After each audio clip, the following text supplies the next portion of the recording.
Hello and welcome back to another episode of Narratives That Shape Our World.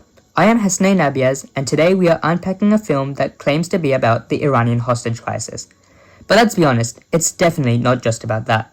That's right, the narrative at hand is Argo. You know, the film that shifts focus from a major international crisis to a dramatized CIA mission centered around an American man who sacrifices time with his family to save 6 hostages. We all know where this historical narrative is going. It is America doing what America does best, being the hero, even if it means to eradicate the Iranian perspective. As Michael Rolfe would say, any historical narrative is a bundle of silences. In simple terms, whenever we narrate history, we have the power to pick and choose what to include or keep hidden, and Argo is a prime example of this. So my friends, let's dive straight into how the dominant cultural narrative of American exceptionalism is affirmed. Let's talk about the intense embassy scene, where the Iranian protesters fill the screen as they chant commandingly in front of the American embassy in a group of a couple of thousand individuals filled with rage. The chaos outside is captured by wide and long shots which portray the Iranians as aggressive and hostile. Even the American flag was set alight on fire, along a dummy of an American figurehead being stabbed countless times. They yell at the top of their lungs in harmony as the fury within them becomes apparent.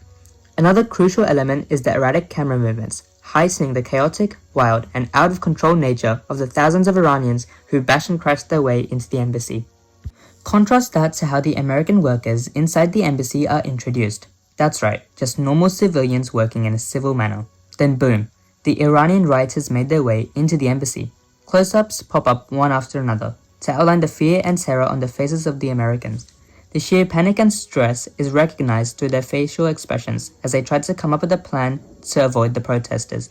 The camera, however, inside the embassy still pans around in a coordinated manner, representing the Americans as civil, rational humans rather than the chaotic, irrational monsters that the Iranians have been depicted as.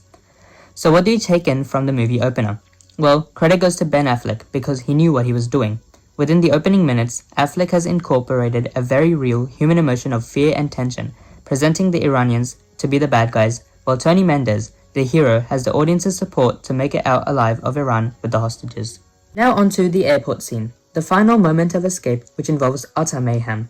Tony Mendez and the hostages are let in by boarding staff as their passes get accepted, and they hop onto a bus, taking them to the plane. The doors of the airport are finally shut, and for a second, it seems like they've done it. Whoa, slow down right there. Did you really think that Affleck would end the movie that prematurely? No way. The movie swiftly shifts back to the terminal, where the guard sprints through, shoving anyone in his path. The clever use of intercutting builds suspense as the Americans start to board the plane, but then we go right back to the airport where the guards shove the airline worker into a glass door, demanding her to open it, even though it's not in her control. This is yet another moment that paints the Iranians as unreasonable and irrational, who just seem to have no sense of humanity whatsoever. The Americans take their seat in the plane as the intercutting continues, with the violent guard simply using a gun to break the glass door, causing sirens to wail around the airport.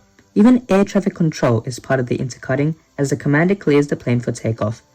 As if enough tension hadn't already been created, a subtle non-diegetic score of suspense plays while the Americans sit in the plane. But back to the airport we go, where the score resonates a spy and espionage thriller, keeping everyone on edge. Mission Impossible vibes, anyone? This reinforces that no matter how stressful the situation, Americans are always full of composure, while the Iranians resort to hostility and aggressiveness, which only leads to more havoc. The ending scenes come to a high-speed chase of police cars and military vehicles up against a literal plane. The plane's wheels lift off the tarmac, and an announcement declares that the plane has left Iranian airspace. The non-diegetic sound returns, this time celebratory and victorious, as freedom for the hostages is achieved, and the audience breathes a sigh of relief. So, we end up with this epic American victory, with the Americans coming back home. But was it really like this? Well, clearly not, because Affleck has dramatized some scenes to keep the viewers engaged, as well as make America seem more heroic.